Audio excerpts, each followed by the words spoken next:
Alors, un grand plaisir d'accueillir le premier ministre du Canada, M. Trudeau. Merci d'être ici. Merci d'avoir pris le temps dans cette visite d'arrêter à l'Hôtel de Ville. Je sais qu'à chaque fois que vous le faites, vous savez que c'est apprécié et ça nous permet de discuter d'enjeux. Alors, Bruno Marchand, content d'accueillir Justin Trudeau à Québec, où ils ont parlé de transport. Ils vont parler de transport en commun. Vous savez que le fédéral a acheté le pont. C'est un petit coucou que je voulais faire, Véronique, parce que le premier ministre Trudeau est à Québec, donc pour rencontrer le maire. Est-ce qu'il va en profiter, d'après ce que vous savez, pour rencontrer d'autres gens du gouvernement de la CAQ, par exemple, ou non? Bien, savez-vous quoi? C'est relâche parlementaire ici à Québec. Alors, il ne trouvera pas beaucoup de caquistes en ville, à part les députés peut-être là, de la région de Québec. J'imagine qu'ils vont peut-être participer à certains événements, incluant le premier ministre Trudeau. Mais François Legault n'est pas là.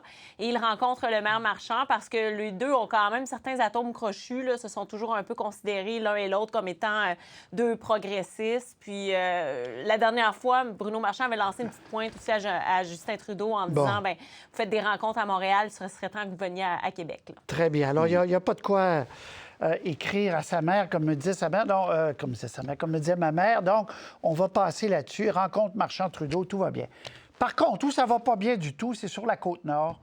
Lettre, Paul, à la une de votre journal. Hier, notre bulletin Côte-Nord aussi faisait état de cette crise. Comme Québec veut réduire les agences de placement de main-d'œuvre, faire recours aux agences, on a diminué ce qu'on donne pour chaque personnel de ces agences privées. Résultat, ils ne vont plus ou presque plus sur la Côte-Nord. Tour de table, Paul, les médecins parlent d'une crise sans précédent sur la Côte-Nord. Est-ce que Québec va reculer? Est-ce que Québec doit reculer? Expliquez-nous comment vous voyez la crise. Moi, je ne crois pas que Québec va reculer, mais je me demande comment on va réussir à régler la crise à court terme parce que c'est grave ce qui s'en vient, ce dont parlent les médecins. C'est des services auxquels les gens qui habitent en région, en Côte-Nord et en Abitibi ont droit. Ils payent des impôts et des choses aussi élémentaires qu'une consultation pédiatrique. Ils vont devoir prendre leur voiture et conduire plusieurs heures avant d'avoir un tel service. Sans refaire toute l'histoire, peut-être juste rappeler quand même brièvement que lorsque Québec a annoncé la fin des agences de placement privées, c'était pour 2024 dans les centres urbains et jusqu'à 2026 en régions éloignées. Pourquoi? Parce que c'est là-bas que les agences privées sont les plus utilisées. Donc là-bas que ça serait le plus compliqué à s'en défaire. Pour assurer la transition entre aujourd'hui et 2026, il y a de vastes appels d'offres qui avaient été lancés et les agences privées avaient accepté. Elles savaient deux choses, que le tarif horaire consenti allait diminuer et que le personnel devrait suivre des formations. Elles connaissaient ces conditions et malgré tout, elles sont près de 170 à avoir soumissionné. Et là, à la dernière minute, on apprend qu'elles se disaient « bien oui, le contrat nous intéressait, mais finalement, on n'est pas capable de trouver les gens. » Et donc, on se demande dans quelle mesure est-ce qu'il y a un jeu en coulisses des agences pour faire pression sur le gouvernement ou est-ce que le gouvernement aurait dû prévoir, chose certaine, le perdant, c'est le patient. Oui, et comment? Je vous montre un tableau, ça illustre ce que vous dites, infirmière clinicienne. C'est un exemple de personnel qu'on envoie dans les régions là, de ces agences privées. Ils étaient payés 150 $. Donc, dernière année, le nouveau tarif sera 74 tarif horaire, bien sûr, 74 $. Donc, on réduit les tarifs pour que les CIUS là-bas puissent trouver d'autres personnels permanents ou en tout cas publics. Mais en attendant, Véronique, là, c'est un bras de fer qui fait mal aux patients, comme dit Paul. Le patient est pris en sandwich, effectivement, puis ça crée en fait deux classes de patients. Les patients des grands centres, les patients des régions éloignées, justement, qui risquent de se retrouver dans un système qui est à semi-découvert. Mais le ministre ne va pas plier. C'est une question aussi de crédibilité parce qu'il est dans un bras de fer avec beaucoup d'autres intervenants dans le réseau. Et il a promis de le redresser, ce réseau-là. Alors, s'il plie, ça va affecter sa crédibilité. Puis vous avez l'échéance électorale qui arrive en 2026. Il faut qu'il y ait des résultats d'ici là. Ce que je comprends, des solutions qui pourraient être amenées par Québec, parce que là, il y a des rencontres qui se déroulent, des négociations en parallèle de tout ça, là. Oui, il y a les transferts des patients vers, par exemple, le Québec. On fait des appels au volontariat pour envoyer du personnel là-bas. Ça, c'est la première solution qui est amenée. La deuxième solution, si ça ne fonctionne pas, bien, comme Paul l'a dit, étant donné qu'il y a 170 agences qui ont levé la main pour des contrats en Abitibi et sur la Côte-Nord, peut-être que dans ces 170 agences-là, il y en aurait qui sont négociables. Et on s'entend, Québec ne sera pas négociable sur le taux. Ça, il ne bougera pas, il va diminuer le taux. Par contre, l'agence qui collabore, bien, peut-être que les conditions, à ce moment-là, on pourrait négocier parce que Québec en veut pas aux travailleurs de ces agences-là de vouloir améliorer leur sort. Ouais. Il en veut aux agences d'essayer de faire du profit. Et je vais vous montrer, avant de vous donner la parole, Christian, 2 citations de Christian Dubé. Le réseau est à la merci, dit-il, d'entreprises qui ont passé des années à nous menacer de bris de service et augmenter leurs tarifs.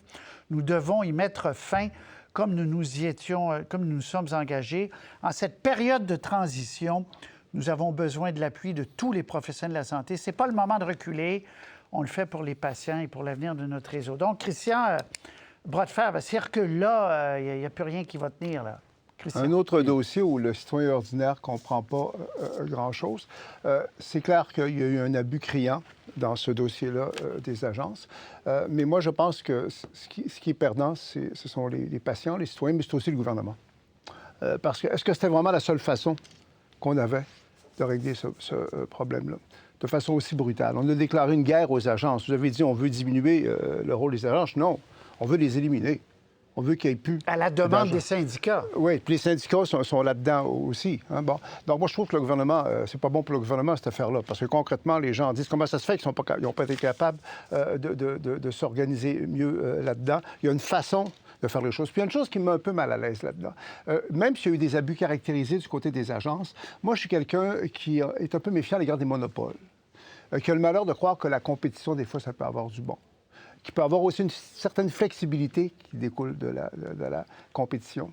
Est-ce que les agences, là, il faut vraiment éliminer ça complètement, point à la ligne? Est-ce qu'il n'y aurait pas un moyen de négocier quelque chose qui soit plus modéré, qui soit plus nuancé pour qu'on garde un secteur privé? Là, on est dans la dynamique du tout ou rien, les méchantes agences contre le bon gouvernement. Le gouvernement a été pas mal plus coulant quand c'était le temps de négocier le salaire des médecins spécialistes.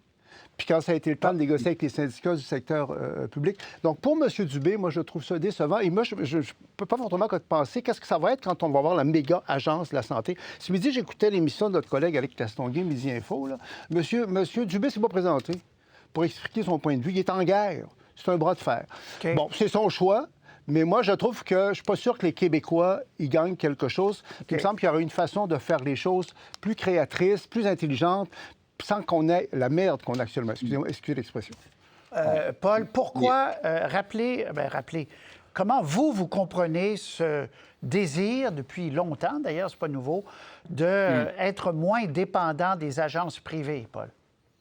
Bien, c'est parce que les agences privées, du point de vue du gouvernement, elles ne créent pas une saine compétition ou une émulation pour améliorer les services. Elles ne gèrent rien à part le déplacement de personnel.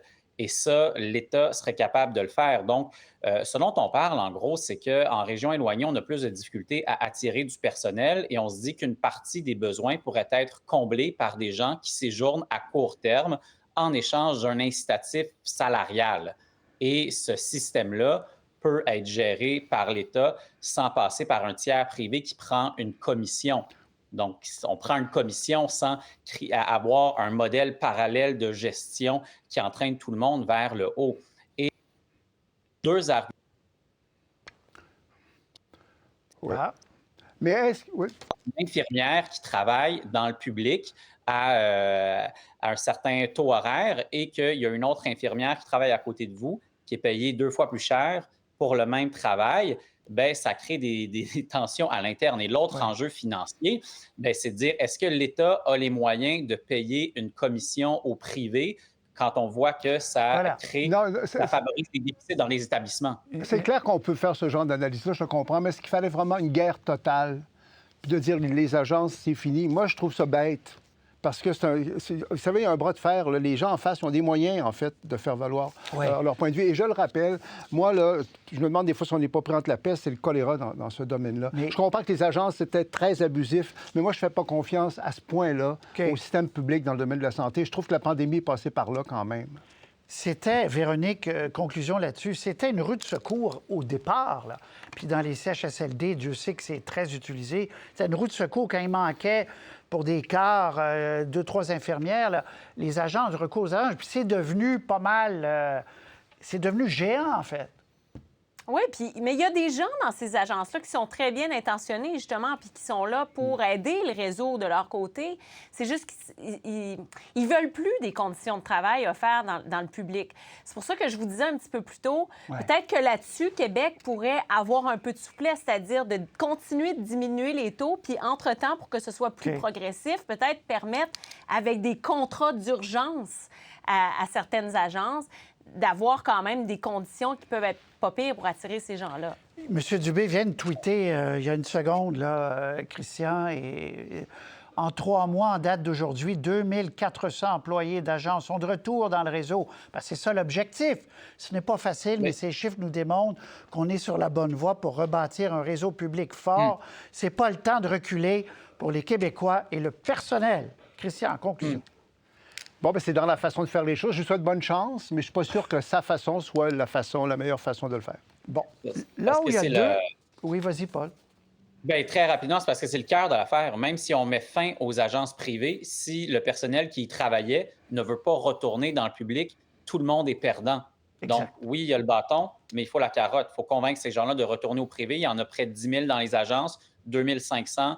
C'est une bonne nouvelle, mais il en manque encore le 3/4. Donc, à suivre dans les prochaines semaines, les prochains mois. Bon, mais c'est très clair.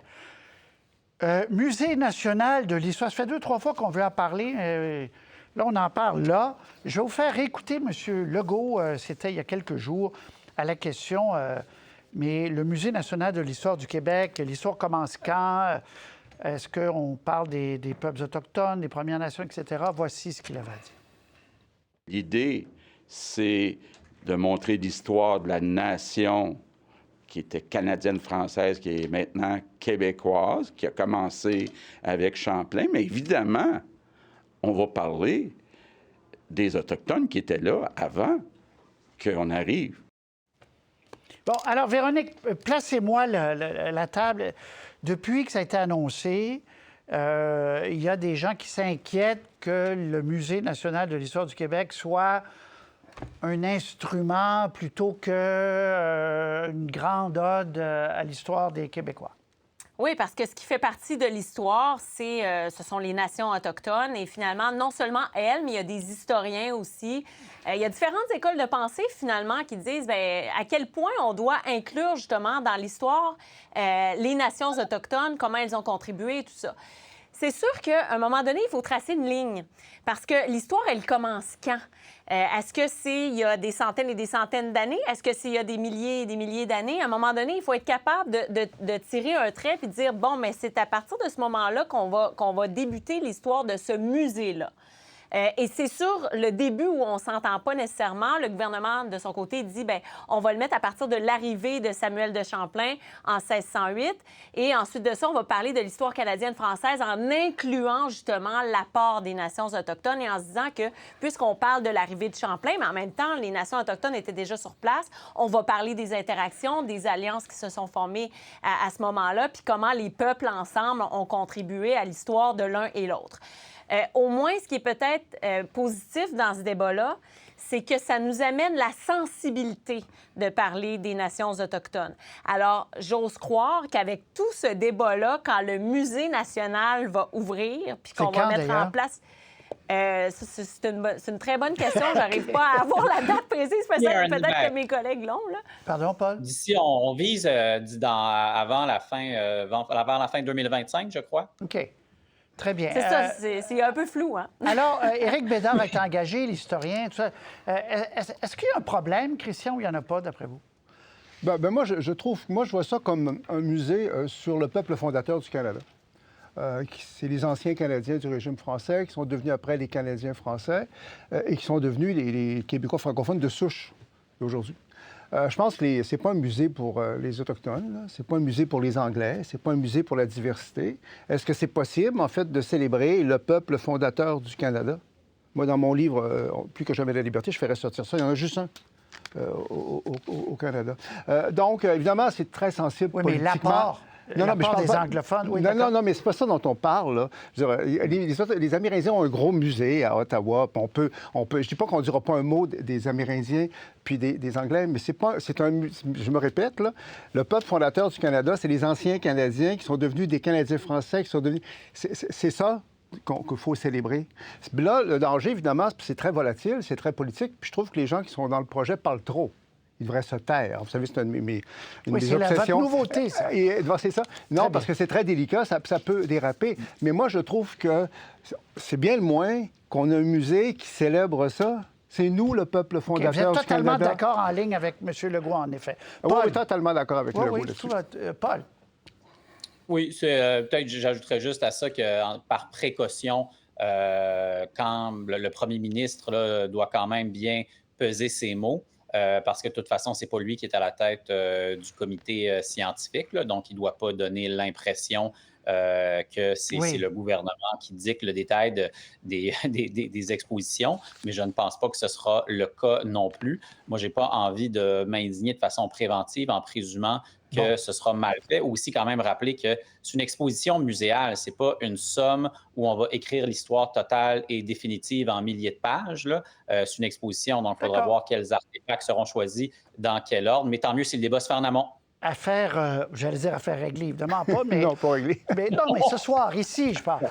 Est-ce que c'est une blague, Éric Duhem, qui invite les gens de Québec solidaire déçus à venir leur rejoindre?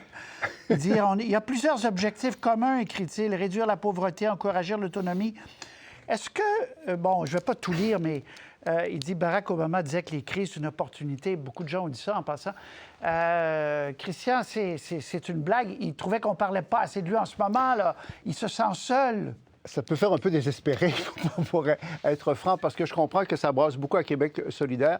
Il y a des gens qui vont reprendre leur liberté, mais je ne pense pas que leur premier choix, pour la plupart d'entre eux, c'est d'aller au Parti conservateur. Cela dit, il fait référence quand même à la scène fédérale, où quand même le Parti conservateur de M. Poilievre semble bien placé pour l'emporter. Puis on note quand même beaucoup de jeunes qui souvent ont tendance à voter à gauche sont pour Pierre Poilievre. Donc, il peut faire cette comparaison-là, mais honnêtement, dans le contexte québécois, c'est un essai, il s'essaye, il attire l'attention sur le fait qu'il est là, puis peut-être qu'il y en a quelques-uns qui vont y aller, mais je ne vois pas vraiment une espèce de raz-de-marée Québec solidaire vers le Parti conservateur d'Éric Duhem. Très bien. Paul, quelques mots. Oui, il est très habile pour faire parler de lui.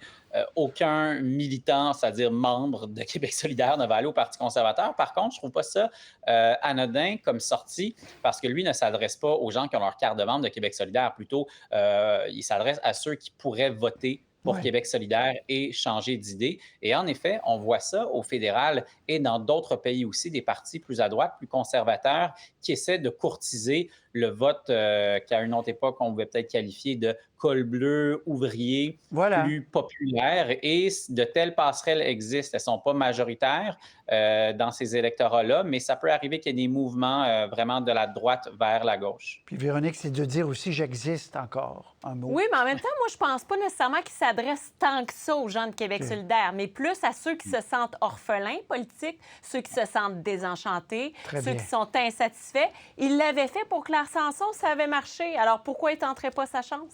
Paul, Véronique, Christian, à très bientôt. Bonne soirée. Merci. Au revoir. Merci, au plaisir.